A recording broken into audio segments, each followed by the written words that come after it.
Wel, helo, croeso ato ni a croeso I benod newydd sbon o bodlediad Sgorio. Nawr, os ych chi'n cofio, just cyn y Nadolig, wnaethon ni gyfweld â rheolwr Cymru Rob Page.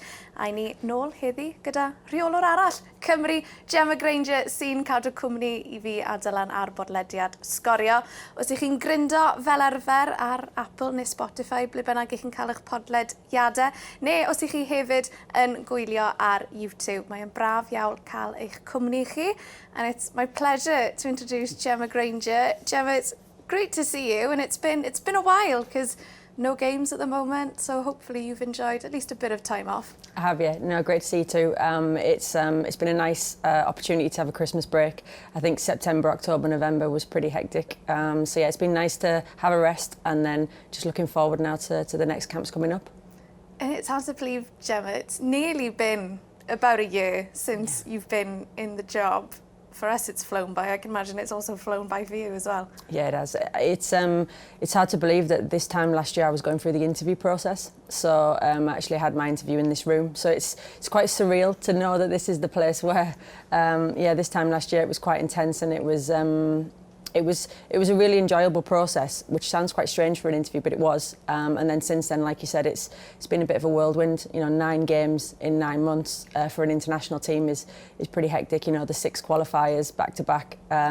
So yeah, December was an opportunity to reflect, which was nice. But yeah, an absolute whirlwind. But yeah, I wouldn't change any part of it. I hate interviews. I'm rubbish at interviews, but I've never had an interview in a changing room. If people are listening to the podcast and they know what's in it, we're in a changing room in the new HQ of the Welsh FA. Did you expect to have an interview in this type of room? No, I didn't. It was quite intimidating because to walk in this room, and then when I was being interviewed, there was I think there was 6 people maybe in the room. So spread around the room as well. So when you walk into that, you're kind of like, okay, who is everyone? Trying to remember everyone's name. But it was welcoming, and I've said this before, that when I came in for the interview, I very much felt the values of this nation, but also the association, and that it instantly settled me, allowed me to be myself, and I knew that was going to be a good place for me, you know, in terms of me thinking, you know, is this the right thing for me, and them thinking, you know, is she right for us? So hopefully that was a good thing. I know we've touched, because we interviewed you right at the start when you got appointed, and you know, I'm always intrigued to know what appealed to you, you know, sort of what made you look at that job opportunity and think, do you know what, Wales would be the perfect fit for me right now? Yeah, it's there was so many things, and when I look at what they were this time last year and knowing what I know now, they absolutely were the right things. So for me, I'm an ambassador for women's football. I'm so passionate about women's football, and the ambition of Wales was the first thing. You know, for me, knowing the people and knowing some of the people who worked here and knowing what the plans were. The second thing was certainly the players. You know, I think for me, one of the things that's been most exciting is the belief that I have in the players and letting them and getting them to see that. You know, we have world-class players here, and the ambition of the country to qualify and compete at major tournaments, and that's what I love. You know, I've been fortunate to attend 7 major tournaments as an international coach, and to bring that here, and just to combine not only the senior game, but also the development of the girls' game. And how we can really inspire, and the things that we're doing as a team now. This time last year, I was almost only dreaming of that, and now, you know, living it is pretty special, to be honest. It really is. It's interesting you say your belief in them. I've heard Jess Fishlock speak that maybe they lacked belief that they could do it. Did that surprise you coming into it? Yeah, I think it's a balance between being humble.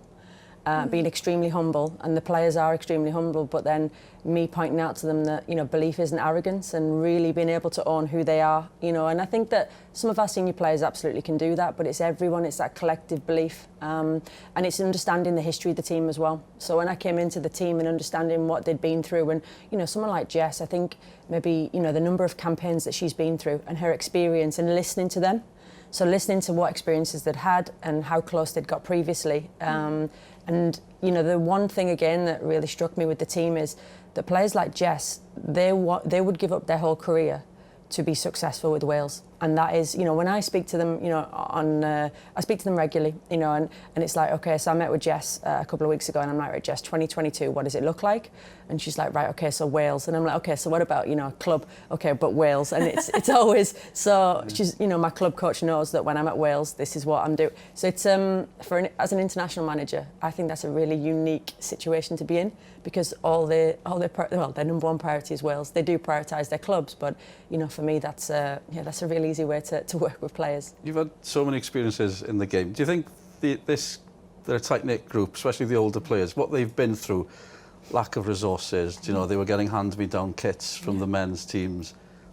What do you make of all that? Is that something did you experience something like that as well? What I'm trying to get at is what they've experienced and what they've battled to create, does that make them, I hate the together stronger as every word, but is it true? It is. I think it unites us. I think that, for me, the journey to professionalism for women's football is very much still ongoing. And for me as a coach and a player, and the players currently now, we've all been through that journey together wherever we've been. So there's that understanding that we do share some common challenges that we've been through as females, as female coaches, as female footballers. And now is the time, I think, where we almost appreciate that part of the history, and we recognise the responsibility that we have, to take that forward, because the women's game is constantly on that journey to professionalism. We're not there yet. The game does look, the game is in a great place, and it looks like it's going to be, continuing to be in a great place, but it's not there just yet. So I think this group particularly, they're grateful, they recognise the history, and now we're ready to almost go and, take the team to the next level and make more history. There's one story that Gwennan Harris told us that I love, and it was before one of the games, or it was during one of the most recent camps. You invited some ex-Wales players in, so you had Kath Morgan, and I think Laura McAllister was then. You got them to stand in front of the current squad and talk about the history, talk about, like Dylan said, the battles that they had to go through just to have a team and just to play football. So I love the fact that you want these players to know that history and to appreciate all the work that's gone before them. Yeah, for sure, and that for me was really important. So when I started in this role, finding out the history for me was the number one most important thing, because along with the identity, the strength and that collective unity that we spoke about earlier, that's one of the biggest strengths of the team. And yeah, together stronger is everywhere, but actually it really does stand us out against nations. When we go and play nations, particularly when we're away from home, there are small things that we can really pull on, and that's one of them. And yeah, bringing the ex-players in was it was a real humbling experience. And I think, we have players in the room, so Jess, Tash, Sophie, they're actually part of that group as well. So our younger players, the real young players, Carrie Jones, Esther Morgan, even them understanding that actually when, the players who came in to speak to us were playing, that Jess was a part of that, 15 years ago, and Tash was a part of that. So for them, they're kind of sat there thinking, wow, so I'm playing with these players who also experienced this, and so to educate them and help them to understand, it was really a nice opportunity for us. What are players like when you first turn up? Are they sussing you out as a coach? Are you sussing them out as well? Yeah, I think so. I think it's definitely. One of the things that I did with the players was speak to all of them before the first camp, which seems last April seems like a lifetime ago.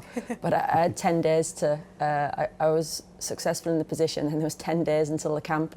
And then I remember Larry telling me that we were playing Denmark and Canada, and I was like, oh, good. No pressure. 10 days, never met anybody, but we'll play them. But to be honest with you, I wouldn't have wanted it any other way. So yeah, for sure, we were sussing each other out. I'd met with a lot of the players beforehand, and my priority was to speak to all of them. Because when there's any change, even when change is positive, people are, a little bit uncertain, and it's like, what's she going to be like? And for me, coming in here, it was almost like, how will I be received? What will they think of me? And it was important that that relationship was built really early on.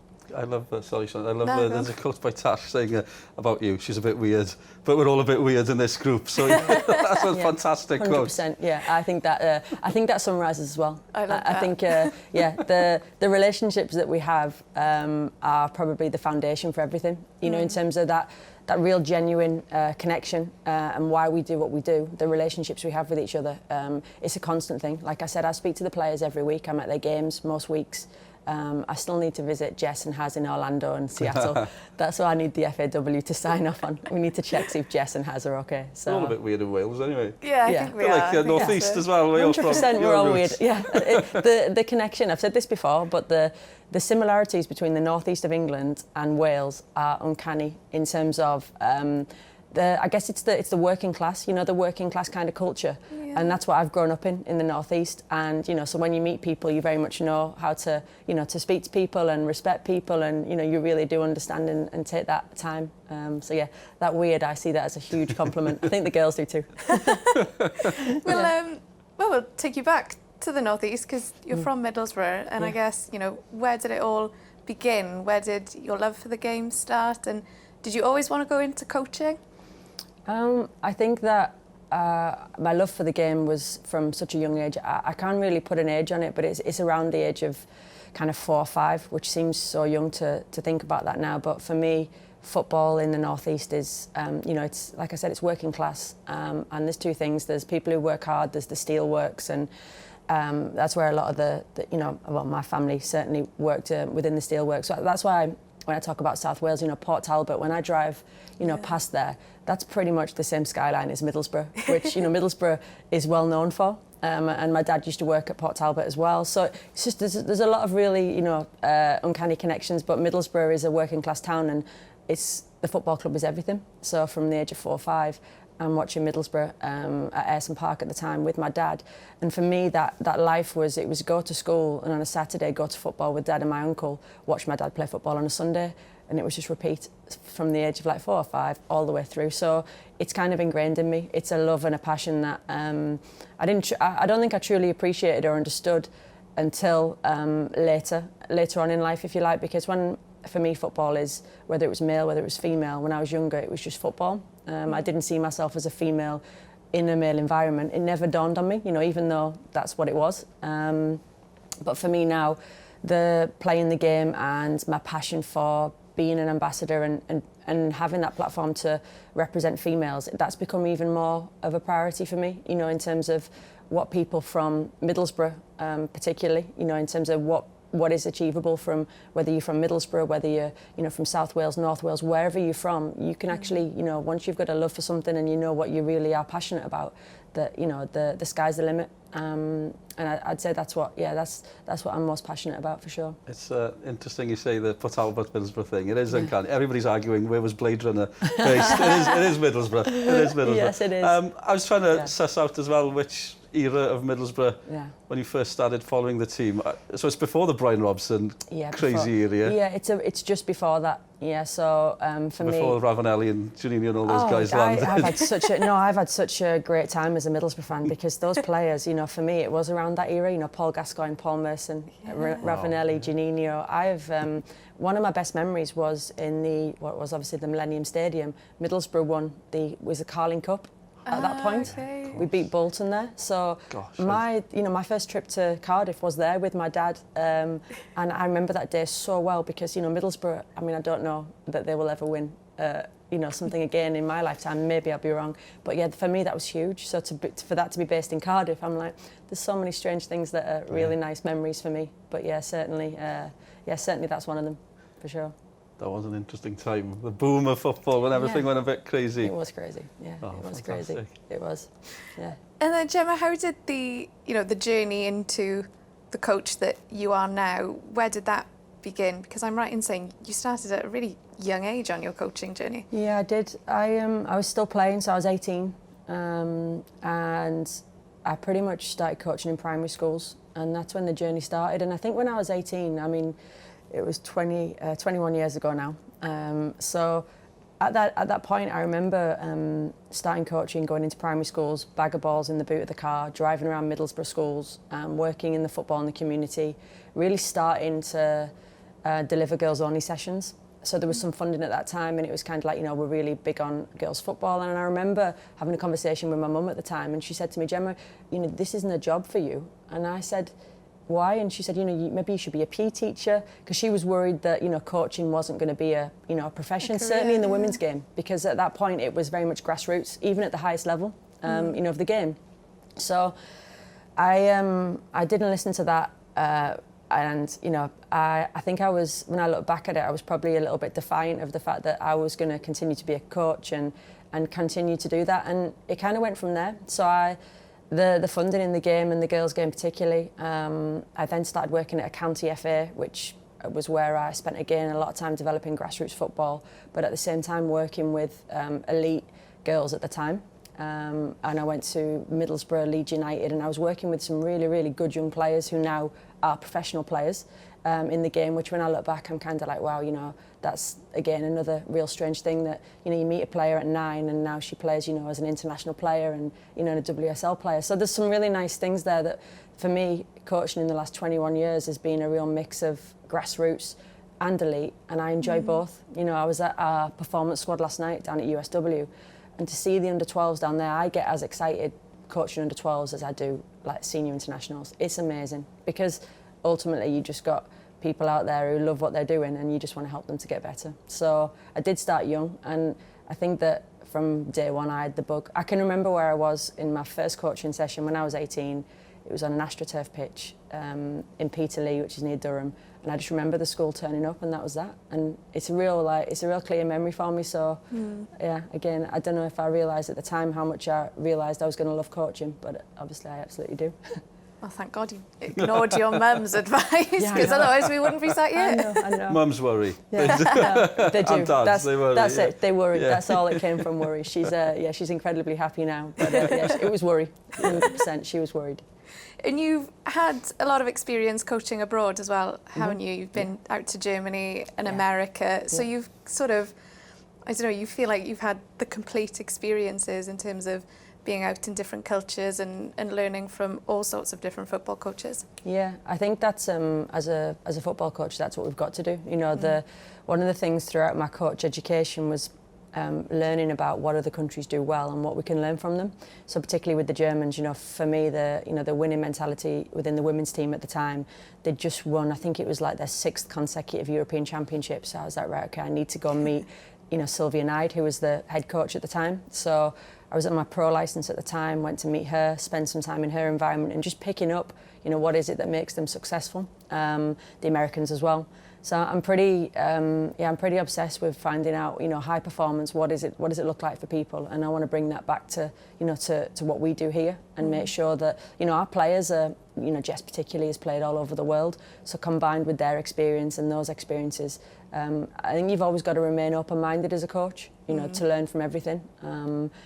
We're doing some work here with the rugby team. And, you know, so what are rugby doing? What can we learn from rugby? And they're coming into, and I think that cross-sport working is also another, you know, huge thing for a coach to, you know, to take in everything and then decide what works best, you know, for us.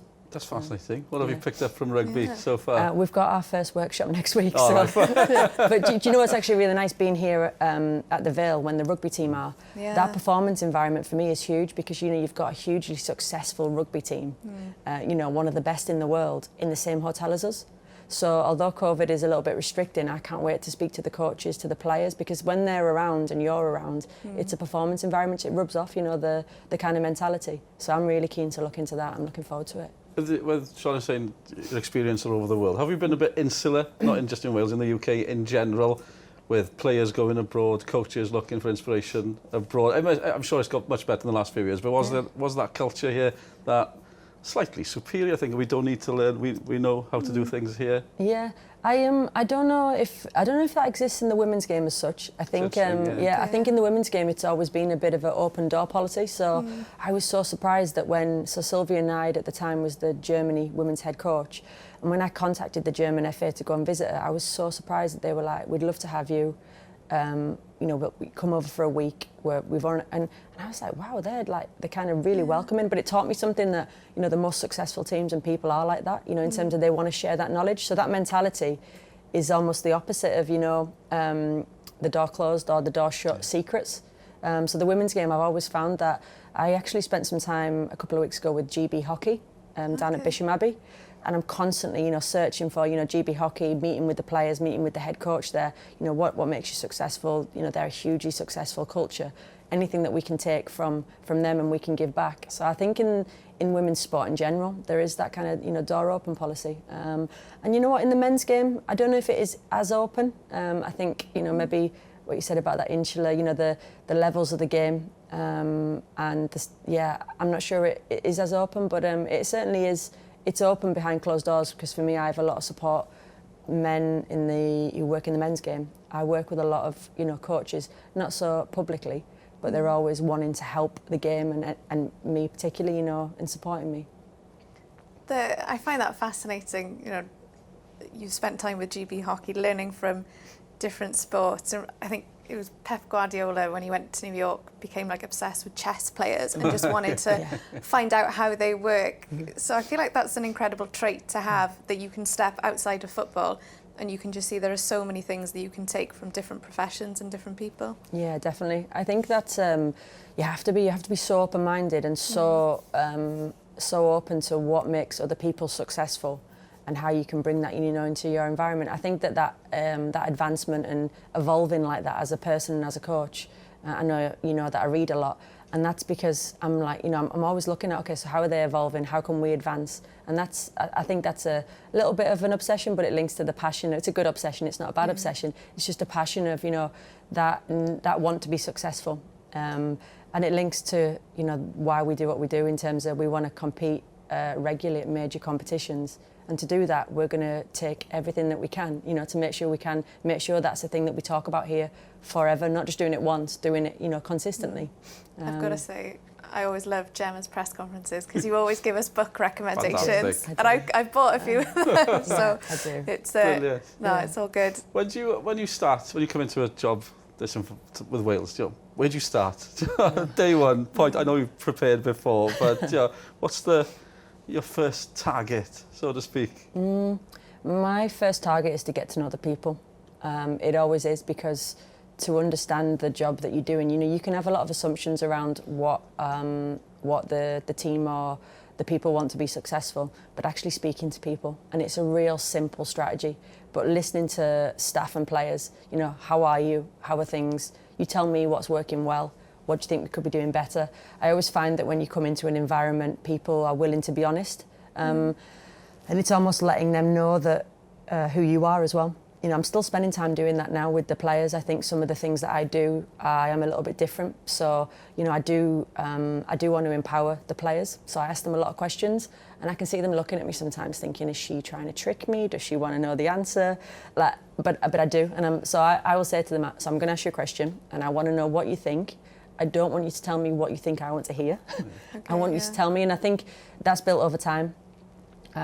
So one of the first things is to create that two-way communication, and to basically get everyone on the same page. And we have a really strong common purpose as a team. So one of the first things is to speak to people, and then, okay, how are we going to create this purpose together? Because ultimately empowering the staff and players to really know why we do what we do, and we really do live for the why. You know, it's and every one of our camps, we know what we want to do, and that's to qualify and compete.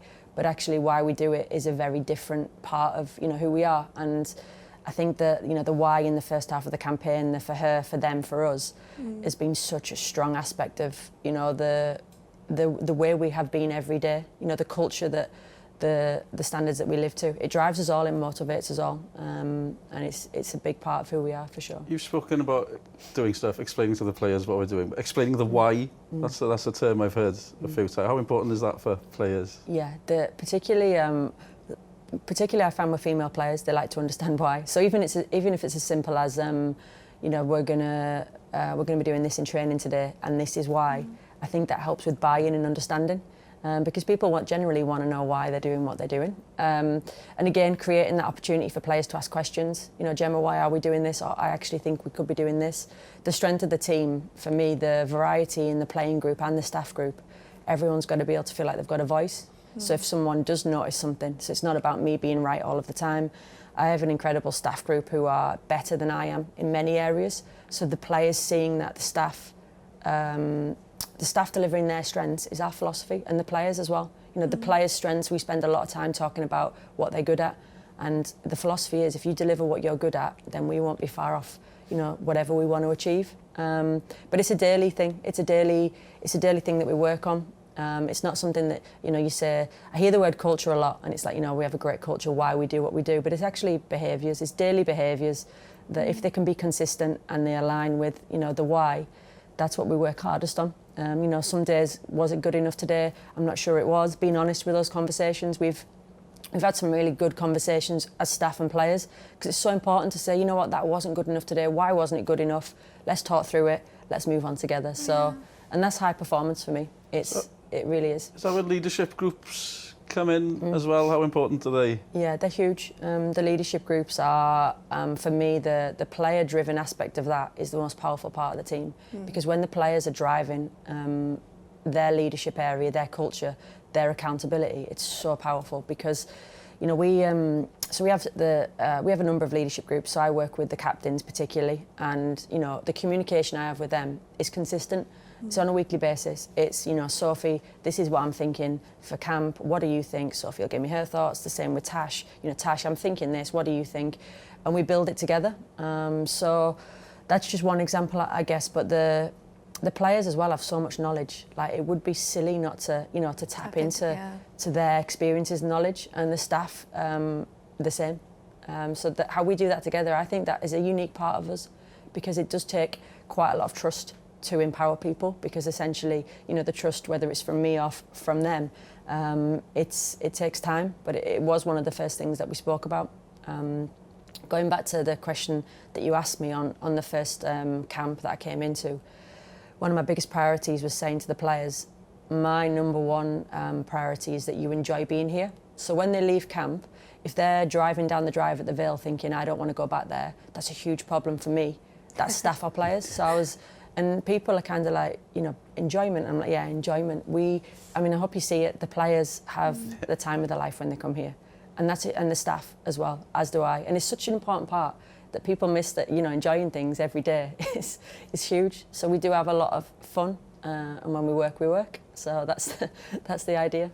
I think it's what you're saying, it just makes sense in any workplace. And I think I've worked in a lot of different places where that doesn't happen, where you don't listen to, you get told what to do, that's it, that's the end of it. Fine, you need leaders, you need people with a plan, but you just need to hear other people's opinions. It's just makes sense, really, doesn't it? But not many people are doing it. No, maybe they do in sports. Maybe other businesses should learn from sports, maybe. Yeah, I think I think sport is developing into that. I think that that model of leadership is the way forward. You know, to utilise people's strengths. How do you get the best out of people? It's by listening to people.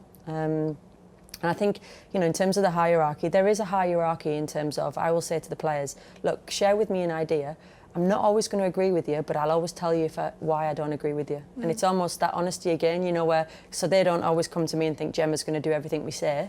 But I will say to them, you know what, I really appreciate your thoughts, but I'm not agreeing with that at this moment in time. This is why, so I'm going to kind of go with this. But it's not a hierarchy where it's like, you're doing this. Yeah. So, yeah, it's a real fine line. And we definitely get it right and wrong. I definitely get it wrong at times, but it's almost having that ability to say, I got this wrong today. Because, again, you know, the fear of making mistakes in elite sport is so huge and so high. So to almost normalise that is a real nice thing to do. You know, we all make mistakes. Just to go back to the whole enjoyment thing, Gemma, you can absolutely see that come out on the pitch as well, which is what I love. Anyone who's been to watch your Wales team play, like, it's a joy, not just the football itself, but also what the FAW have done in terms of the match day experience. You know, it's a really friendly environment. You know, you've got dads taking their little boys, little girls to go and watch. That must mean the world to you, you know, after a game as well, just seeing the players. They can be still out there for like 15, 20 minutes after a game, taking selfies and signing stuff, which just wouldn't happen in the men's game. No, I remember the Greece game particularly, that evening when the snow was, the anthem was... That was tough. Yeah, it was in the minus figures and the snow was hitting us in the face, and I was thinking, wow, the fans behind us had all turned out, and it was a really special moment, because after the game, I mean, so it'd been snowing all game, it's freezing, it's been raining, the wind, and after the game, the fans are still in the stand, and I turned around and I couldn't believe it. I was thinking, you know, no one's gonna, you know, want to come out in this, And you're right, it's, you know, mums, dads, little girls, little boys, and they're stood and they're screaming the players' names and they're shouting you. And, you know, we, the team here, the media team, are incredible in terms of, like you said, that match day experience and the work that we do in terms of going into primary schools, going into clubs. So you've got the girls who you've seen in the clubs shouting, you know, the players' names, and they know us. And it's so nice because it's a different feeling. It's a real personal feeling, you know, and to do, for us, it goes back to our why as well. You know, we want to inspire the next generation. And the next generation are in the stand with their mums and dads, and they're freezing, and they're waiting just to see you and just to smile. You know, the amount of joy that, you know, I get and the players get from seeing those people. You just can't even, you know, that's good enough. You know, like you said, even the on the pitch work, the players are really embracing what we're doing and they're enjoying themselves, and I think they've got that freedom. That's the key. The players have freedom when they play within a structure. And I'm like, you know, this is the structure, go and be yourself. So the players love that. There's a freedom in that. And then when we step off the pitch, to have that kind of support. And like I said, the media team here and the way that we brand the, you know, the games, the stadium experience, it's something special. I met one of the men's players' brothers at one of the men's games. I think it was the Estonia game in Cardiff, and he said to me that he'd came to the women's game, and I said, oh, you know, what did you like about the women's game? And he said, I'd never been to a women's game before, and he came to our Estonia game, and he said the atmosphere in the stand, he said it was incredible. He said, I've never experienced anything like it at a football game.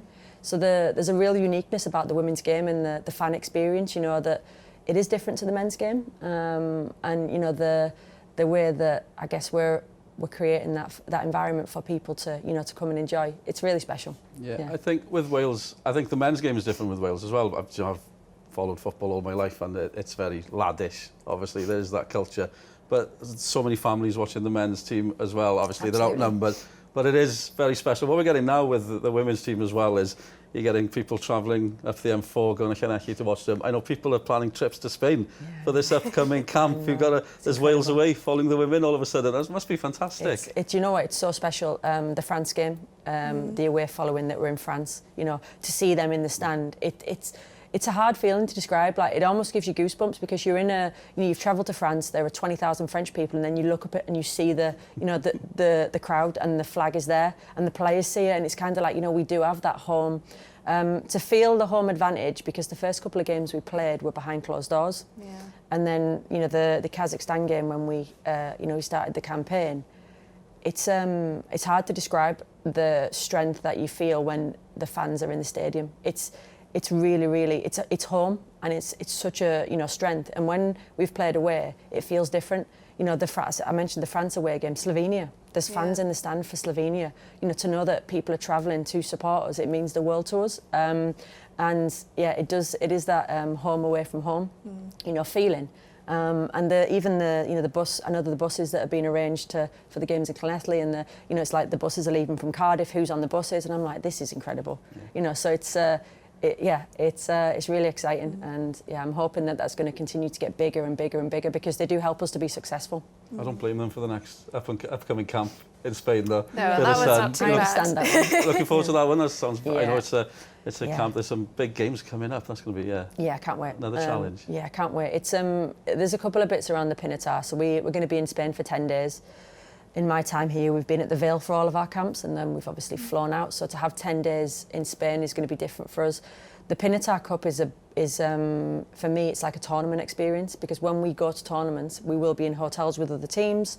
We won't be based here. We'll be based, you know, purely, and it's 3 games, 6 days. That's tournament life. Yeah. So for me, when I speak to the players, I'm going to be like, right, okay, and we've met with staff already, that this is a rehearsal for a tournament for us. This is how we would be in a tournament when we're away from home. So yeah, can't wait for Pinatar. It's going to be good. We'll chat a bit about what's to come in 2022 in a bit. I just want to get your thoughts on, because on Sgorio we pay a lot of attention to the domestic game in Wales, and of course FAW have gone through this brilliant rebranding of the Adran leagues and everything. Being the national team coach, do you keep an eye on what's happening, you know, all the way from the top, you know, right down to the lower leagues? Yeah, for sure. I think you you know, one of the things, and I mentioned it earlier on, around that link between, you know, the grassroots game and every step up to, you know, to the women's game. One of the things that I'm most passionate about is how we provide opportunities for every girl to access, you know, whatever level it is. So for me, the Adran League, and seeing the professionalism of that league and understanding how that works has been a huge part of my learning, you know, since coming into the role. And seeing our players in those leagues, for me, it's about creating the opportunity for the girls to play, like I said, at their level, and us having that opportunity, if that's in Wales, if that's in England, wherever that is, it's about being able to signpost our players to enjoy the game and meet their potential, I would say, is the most important thing. So for me, the priorities around us scouting players and understanding what our scouting network is. I've been doing a lot of work with a gentleman who works on the men's side of the game, and essentially is responsible in the last 10 years for recruiting, you know, all of the men's kind of players. And if you're eligible, we got you. You're on our list. You're on our database. That's exactly it. So for me, I'm like, okay, let's do the same for the women, for the girls. And that's the process that we've started. And, you know, a lot of our players are homegrown, so they're playing in the Adran League. And then we are looking at, okay, so what can we now support them with? Is it for them to stay in the Adran League? Is it for us to then help signpost them? You know, the girls' academies, you know, the USW, the base in the south, the girls are based at Colliers Park in the north. We have girls from 11 years old playing in our academies, and it's such a unique pathway for them. I don't think there are many countries that have access to their players from 11 years old right the way through to 17 years old in academies. We had a meeting here yesterday and just listening to some of the work that's taking place, and like I said, I was at USW last night. You know, you've got under 12s, under 14s, under 16s. They're playing against boys, they're training twice a week. That's so unique. It's exciting to see where that's going to take them. And like I said, if that is then a pathway into the Adran League, where it's not just about on the pitch, but off the pitch, how we support coaches, how we support those environments. Because ultimately, the environment that I spoke about at a national team level, we want that environment in every single club. You know, every experience is to have that environment where girls enjoy it. But then there's a structure that helps them to be, you know, the best they can be and whatever they want to be, actually. And it's, I guess, having those opportunities and that pathway, because it's, you know, in terms of the senior national team, you know, it's very rare to get a player from the Adran Leagues, you know, make it there. But young names come to mind like Phoebe Poole and Maria Francis-Jones, who are playing for the Wales youth teams, who are also playing in the Adran League. So it's just seeing that visibility and seeing that there is a pathway there to develop. Yeah, absolutely. It's that pathway is huge, you know. And I was with Phoebe last night at USW, and it's for me, it's knowing how I can support that pathway, and like you said, it's knowing that it's there, because the pathway in this country is very unique, because we should play to our strengths, I think, all of the time. So, you know, like whether it's on the pitch, whether it's off the pitch, and the Adran League helps us to do that, because we have a base here, we have a strong base that we can build on, and then, like I said, signposting players to you know, wherever that is. But if that is to stay in the Adran League, it's making sure that we've got a good level of service, that the girls can enjoy it, and their environment is a positive one, it's a safe one, and that the people who are supporting them, we can support them to continue to grow that, you know, that league. When you say signposted to whatever it be, because there's a feeling in Wales, because we're next door to England, where, you know, be it historical, inferiority complex, whatever, we see, no, we can't compete, they're so much bigger than us. But you could see there's opportunity as well. We do what we do here, but there's a massive opportunity for players to go off to that system as well and develop. Yeah, for sure. It is an opportunity. It's not about competing, you know, it's an opportunity. It's almost knowing that, you know, if we're really kind of clever about it, that England can, you know, develop some of our best talent in a way that really, you know, supports us to be successful. You know, when you look at kind of Sophie Ingle, you know, Chelsea and the club are supporting her to be the best she can be, and then that makes her, you know, the best she can be for us, which, you know, it comes hand in hand. So it's never, I don't think it's a competition. It's not about keeping players playing in Wales. It's about making sure players have the right opportunity and the best opportunity, but knowing that that can be in Wales as well. You know, for us, Laura O'Sullivan is a prime example. So again, she's training at USW. We've got that professional programme for her in place, bespoke for her, but she's not actually a professional player, you know, in terms of that title, if you like, you know, professional contract. So it is so unique, and like I said, us playing to our strengths is what we've got to do for sure. It's funny, my daughter's 11 now, but she used to go to Huddle in USW, Right, and awesome. so they're finishing, and then she sees the older age groups arriving in Wales kit, and her face couldn't believe it. And a girl from her school has gone on, and she's started playing for Wales, like, I think it's under 15. So just seeing that, Brilliant. you know, she's now got to swim 4 times a week, but that's how they are at that age, I guess. They are, But she still wants to play football as well. But her reaction when she saw these older girls sort of turning up in their kit, because that's important as well, and then somebody she knows actually playing for Wales, it's massive on a young boy or a young girl, just seeing that. Yeah, it is. It's a visibility, you know, the phrase that you can't be what you can't see is so huge, because it really is the little moments like that, and it's the moments that, you know, hopefully your daughter will remember, and they stick in my mind as a young girl playing football. It was always about the love of what to do, and I can't even imagine, you know, what it is like for people like your daughter to see that and look up and think, God, I can do that, you know, to have, you know, not only people at USW on a daily basis, but to see Sophie Ingle, you know, on Sky Sports, you know, playing for Chelsea, to see Hayley Ladd playing for Manchester United, Carrie Jones playing for Manchester United, and thinking, wow, that, you know, I could do that. You know, yeah, you could. And I think that responsibility again, you know, even for me as a female coach, you know, the more female coaches that we can, you know, develop alongside, you know, players in this country is a huge challenge, but a huge opportunity, and something that I'm so passionate about, because the people that I've been working with, especially in grassroots clubs, and you know, meeting female coaches, normally mums of, you know, they've got the daughters playing in the team, and just spending time with them, and almost there's a real trend around, you know, confidence, and me almost saying, you know what, you're doing a great job here, and they're almost like, you know, oh, I'm not sure, and I'm like, you're doing a great job. You know, it's almost like that togetherness of, you know, coaches as well, and female coaches, because you know, we have some incredible female coaches, and I want to keep giving them the platform to keep being and doing, you know, the job that they're doing. Because, you know, little girls being coached by female coaches or male coaches, you know, it's great. But for me, you know, the female coach element of it is something that I'm hugely passionate about. I've seen the FAW as well, doing a lot of work with the badges, an all-female course. Yeah. How important is that? Yeah, I think it is important. It's important that it's available. For me, I really enjoyed doing the mixed courses. So throughout my coaching badges, I really enjoyed, but again, it comes back to, I guess, what your environment is. Like I said, when I grew up, I never really seen myself as a female surrounded by kind of men, but then that was the fact, but it wasn't something that really dawned on me. However, for a lot of females, that female environment is important because it's supportive. And that support is a huge part when you're starting off as a coach, you know, the confidence to be yourself, and the support that's around you. So the female courses are brilliant, and I think that it's something that we do well here, for sure. 2022, it's going to be a good one. I've got one question before we move on, because I'm conscious of time. But Gemma, you spent a lot of years at the FA, and I know they think the world of you there. And when you got the Wales job, I think a certain Gareth Southgate sent you a message to congratulate you. Yeah, he did, know, keen to know.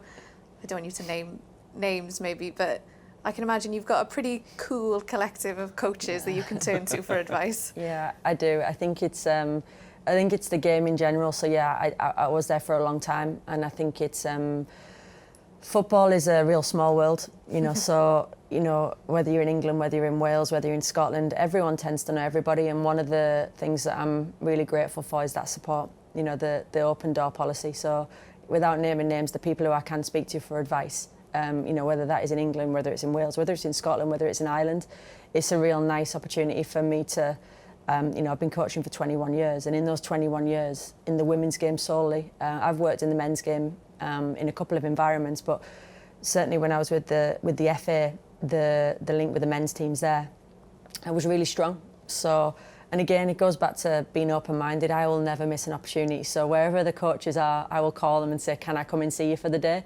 And they always kind of say yes. So I always ask. So I think it's that mutual respect, and it's an understanding that we all want to get to the same place in terms of be successful with teams, you know, create good environments for people, and give football the you know, the name that we want it to have, you know, in terms of who we represent. So yeah, for sure, I do have a lot of people who I am really grateful for. I can pick up the phone to, and I do as well. I really do. There are so many people where if I'm thinking about something or doing something, I remember before the World Cup draw. So when the draw was in this room actually. So when we were you get to choose who to play and when to play. And it might sound like a really small thing, but the amount of international coaches that I called to say, if you were in this situation, what would you do? Because I wanted to listen to them, because the small things turn into big things at the end of the campaign. You know, we've got 4 games left, and they're the 4 games in the order that we wanted.